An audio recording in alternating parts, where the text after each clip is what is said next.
Hello, I'm Dave and this is Fiver, out once again for a walk in the countryside. Thanks for joining us. Now today we're at the pretty little village of Branscombe in Devon. It's located about 11 miles west of Lyme Regis and 20 miles east of Exeter. We're going to be walking a roughly 4¼ mile circular-ish walk with the odd detour or two.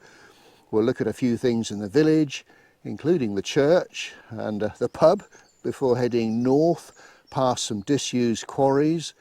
We'll then head west over to Hole Hill and back down into a place called Street, and then we'll drop down to Berry Cliff. We'll probably take a short detour to check out an Iron Age hill fort before joining the southwest coast path down to the coast to Branscombe Beach, and then finally back to our starting point in the village. Now I'm filming on a glorious day. The sun's out, fair bit of blue sky, a little bit of cloud but not too much, nice and warm, a little bit of a breeze. Should be perfect conditions for walking, so do come along with us. Well, I've parked my car in the village. Few places to park. There is actually a paying car park down in the beach, but I'll put a little map up to give you some other ideas. I mean, there's a National Trust car park as well.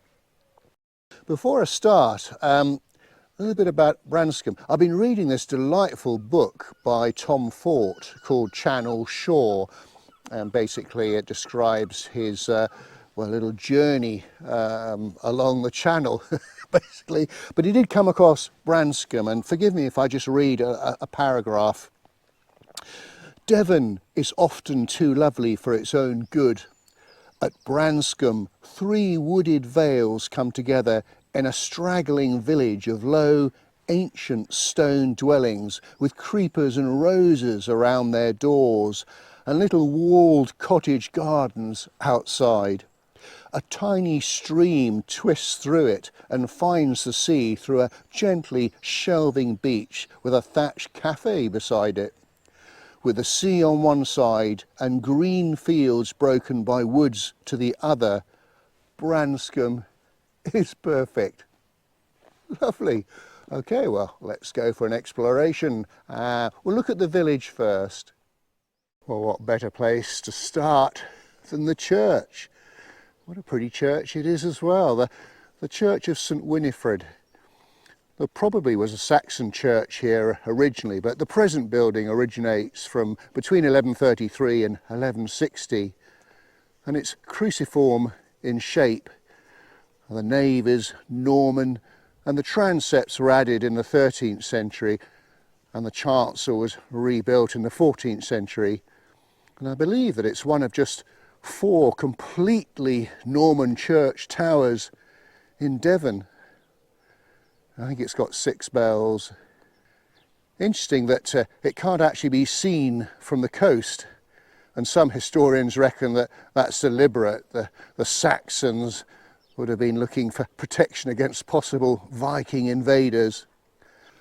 Well, we'll have a little peep inside, and just by the door here there's a rather magnificent font, which I think dates from the 15th century and could well be made of the local stone round here. You've got the village of Beer to the east. And just looking back up to the gallery above, with the organ pipes sort of split either side of the window up there. Interesting on the wall there. They've got some text up showing the difference between the early English stonework and Norman stonework. Now hopefully you'll be able to see this. It is quite dark in here, but this is a terrific 18th century pulpit, and as you can see it's a triple decker, which might be unique in Devon, I'm not sure.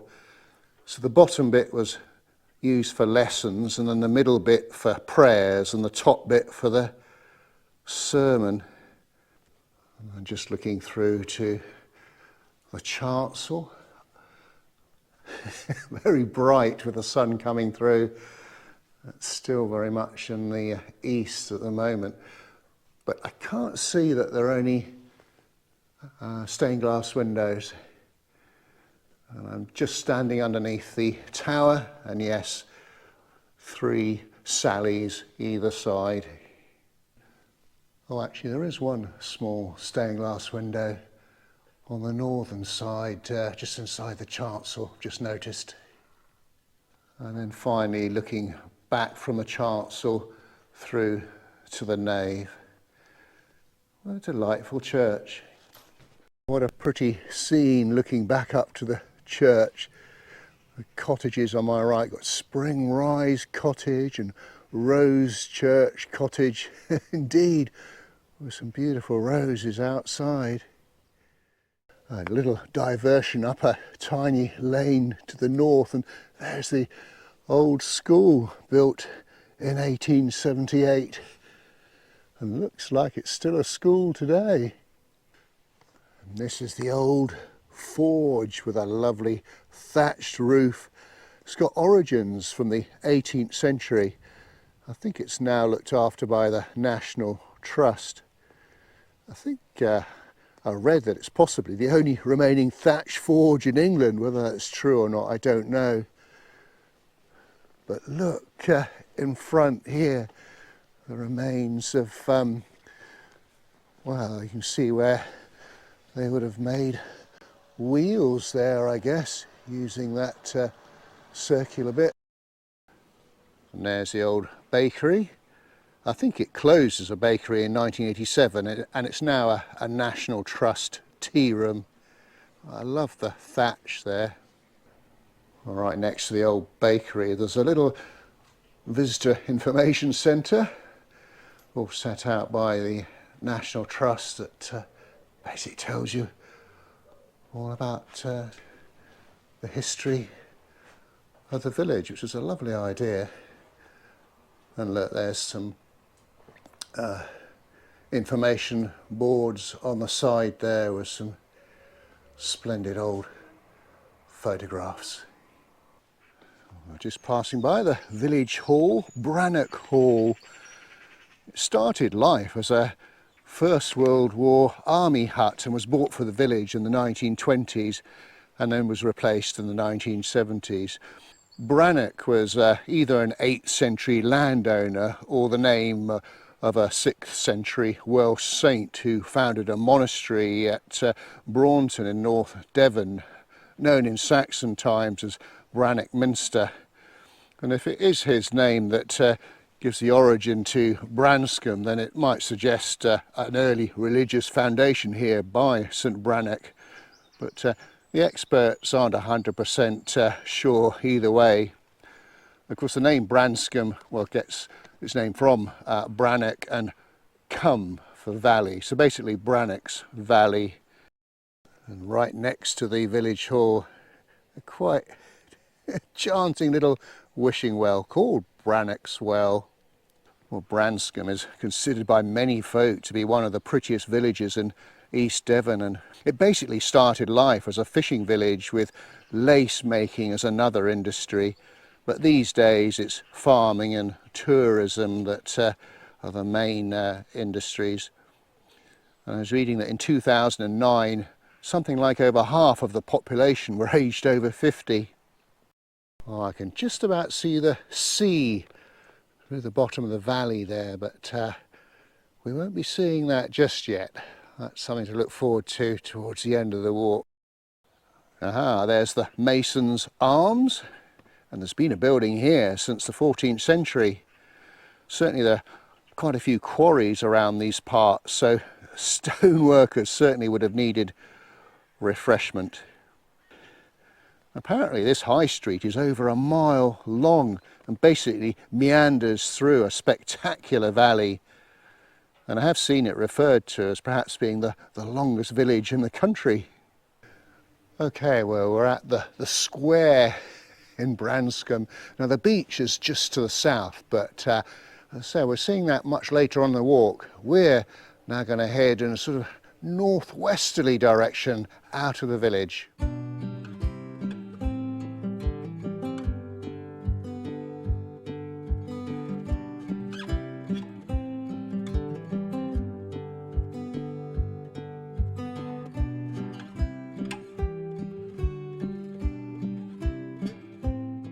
Ah, this is the little track that I was looking for to the left. So we now start going downhill in a sort of westerly direction.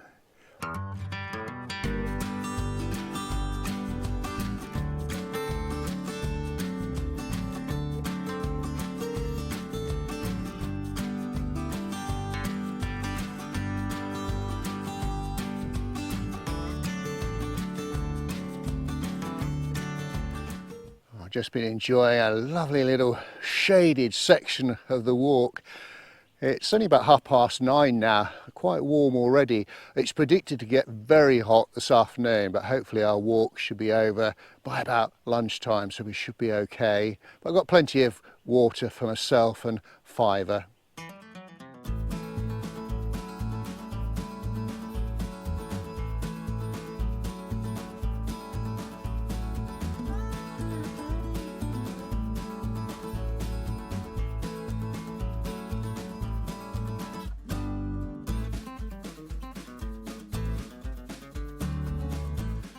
Okay, a little update on the route. So we've just come down this track on the left and joined a very narrow road. Most of the roads around here are quite narrow. So I'm going to follow this road southwards just for a few yards or so, and then we'll take a footpath to the west. Oh yeah, here we are, Scott's Hay. So I think the footpath should go through here somewhere. Oh, I nearly missed that little sign there. The public footpath sign takes us off this track and onto a path uphill. And just to the north of here, if you look at some old maps, you'll see the disused quarries that I was talking about earlier.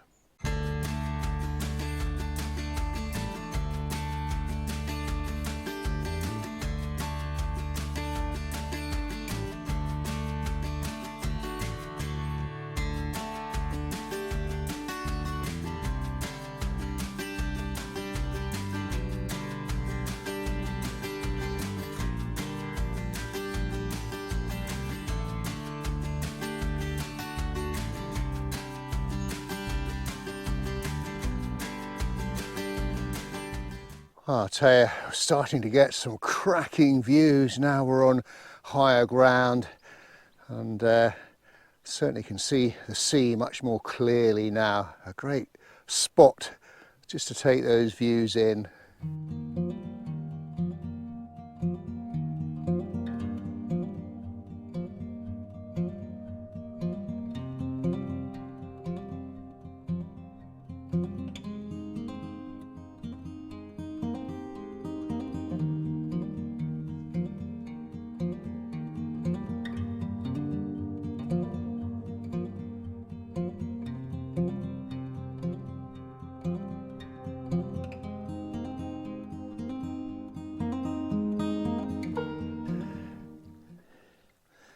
It's that sort of day, and I don't think we've seen too many streams so far, so certainly been making sure we get plenty of water today. Yeah, good boy. Yep.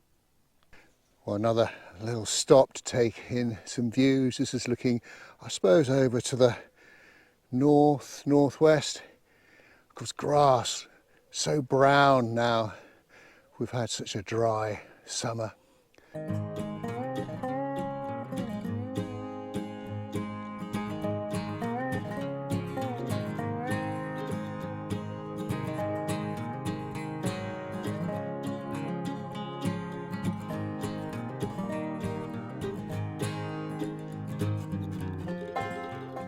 Oh wow, isn't that a gorgeous vista?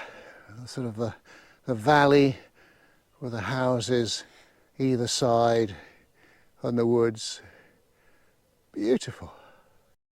Well, I've just come out onto a little road by Woodhouse Farm. So we just follow this road southwards for a few yards before again picking up another footpath heading west. Ah, there we go, public footpath. So we'll follow this. This should take us to a place called Hole Hill with a bit of luck. Oh, I've fallen in love with this valley, I really have. Oh, it's so difficult to put these pictures into words. Love it.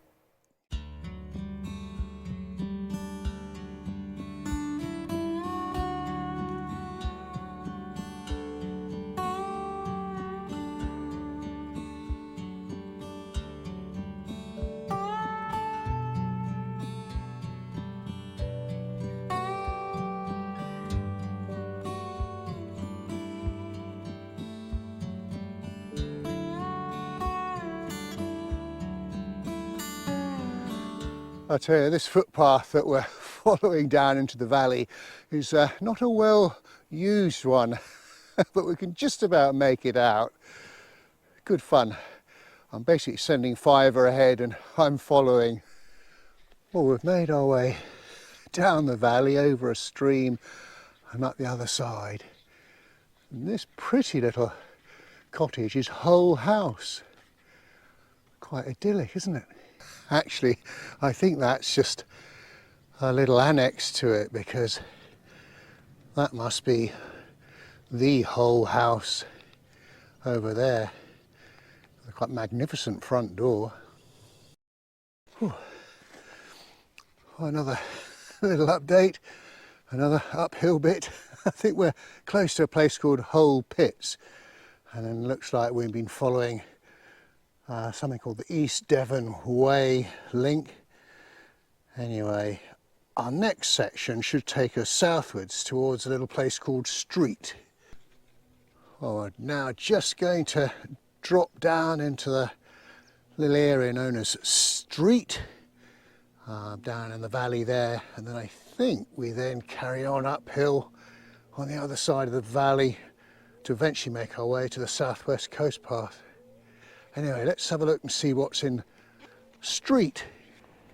Well, Street might not be very big, but it's got a pub, the Fountain Head. There's been a cider house and a pub here for over 250 years, and it's situated very close to a spring, and there was a smithy next door. Now, I don't know if you can see here in the beer garden, there's a sort of metal wheel by the wall. The innkeeper here was also a wheelwright in the 1800s, and this sort of plate was used, well, a new cart wheel was placed around the plate. I'm not an expert as to how it was actually done. Oh, look at these cottages here. Looks like there's a date of 1503. Amazing. Now this here I think is the old 19th century chapel that's now become a residential property by the looks of things. Oh, real chocolate box stuff. Beehive Cottage. Love the little thatched porch in the front. Really splendid in the sunshine. There's the next footpath we need to Berry Cliff and the coast path. Another view looking back down into Street from the southern side. It's all the houses with that very distinctive stone and of course the thatch. It is quite enchanting.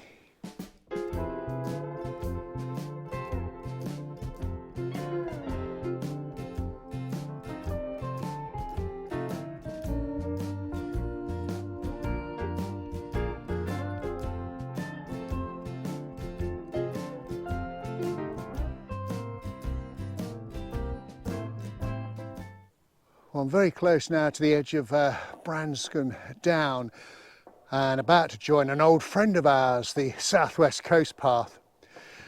Now, my plan originally was to carry on westwards on a little detour to check out an Iron Age hill fort that it shows quite nicely on a very old map. I could see it from a distance. The reason I'm not going to go there, it's actually getting quite warm now, and I need an ice cream, so we're going to head directly eastwards towards Branscombe mouth. Oh wow, look at that. That's Branscombe down below. I mean, if that's not English countryside at its best. I don't know what is. Stunning. Oh, sorry folks, I'm going to have to say it again. Wow! That is Branscombe beach down below. And the sea, almost got a Mediterranean blue to it. Very gentle out there today with a very light breeze. Of course, this beach was famous back in, well, 2007, January. A container ship called the MSC Napoli with something like 2,300 containers and 3,800 tons of fuel left Antwerp bound for South Africa. But it got caught up in a storm in the English Channel and it started to break up and effectively was deliberately beached here. I think they were trying to get it to Portland Harbour, but it was too close to sinking. Eventually they had to blow it up and half of it was towed to Belfast. But it became a news story around the world as folk flocked to the beach here to scavenge goods washed up. Things like motorbikes, perfume, wine, even dog biscuits. I was reading it took 2.5 years to clean it all up. But oh, what a view. And I'll just pan around the waves, the sunshine glistening, and there's absolutely nothing out there as far as I can see. I can't see any ships or anything.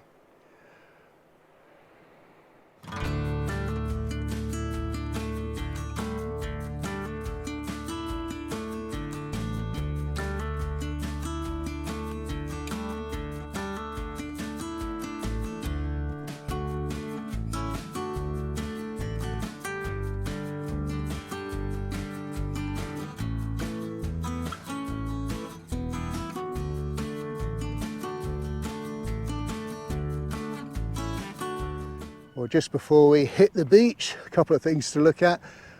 Now, I'm pretty sure that's some sort of Second World War pillbox. Certainly it's ideally positioned looking over Branscombe mouth. And then up there, those buildings up there, pretty sure those are the old Coast Guard cottages that show on an old map. And that's the southwest coast path just on the right that we've just come down. Well, just before we have a little exploration along the beach, we've got to pay a visit to the Sea Shanty Beach Cafe and Shop. It was established in 1939, converted from an old coal yard into a cafe. Right, let's get some ice cream. Okay. Hello. You don't mind us? No. Hello to every other side. They know. They know their type, don't they? Yeah, absolutely. You're a little cutie. She's a squirt, really. Yeah. A little girly. I don't know. Yeah. Well, we've both had our ice creams. The cafe sold special ice cream for dogs. We're now going to go for a little wander along the beach. It's quite a stony, gravelly beach, so it's not that great for whippets. There's a little bit of sand close to where the sea comes up.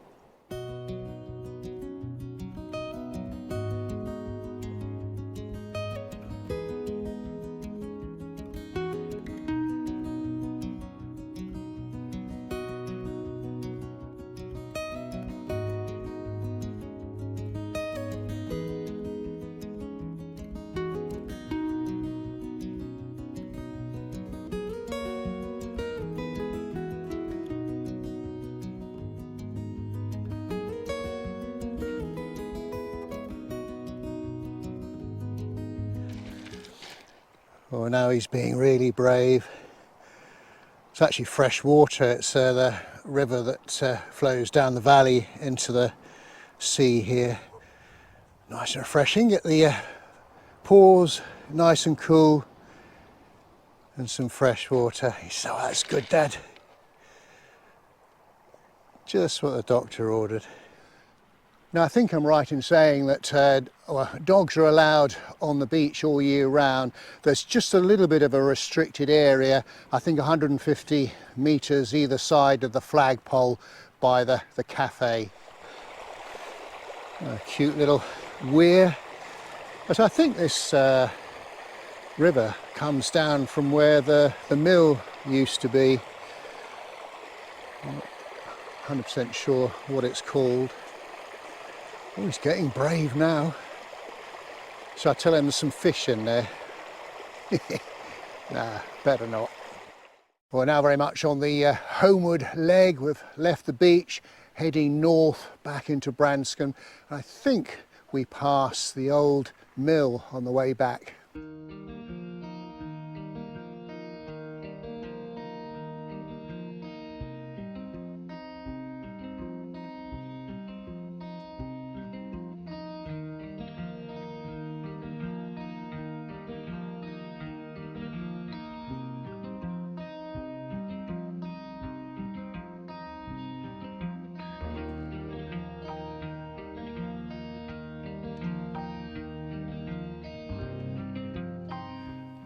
Okay folks, we've got a decision to make here. There's a fork in the track.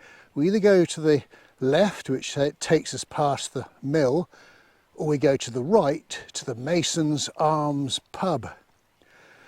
Ooh, decisions, decisions. Well, here we are at the Mason's Arms. Wow, it would have been rude not to. So we're just going to pop in purely for research purposes for the video, of course. Well folks, here we are in the beer garden of the Mason's Arms. Found a lovely little shaded area, just testing out their ale. Ooh, thumbs up from me. Now Fiver doesn't like crisps, but they do have some doggy treats behind the bar. He's been a good boy today. Oh, I've been looking forward to this. Well folks, we've come to the end of our walk. We thought we'd do the end scene here, down on the beach.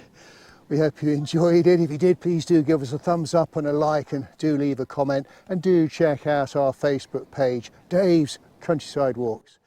We've got a super walk today. Fiver's been a very good boy.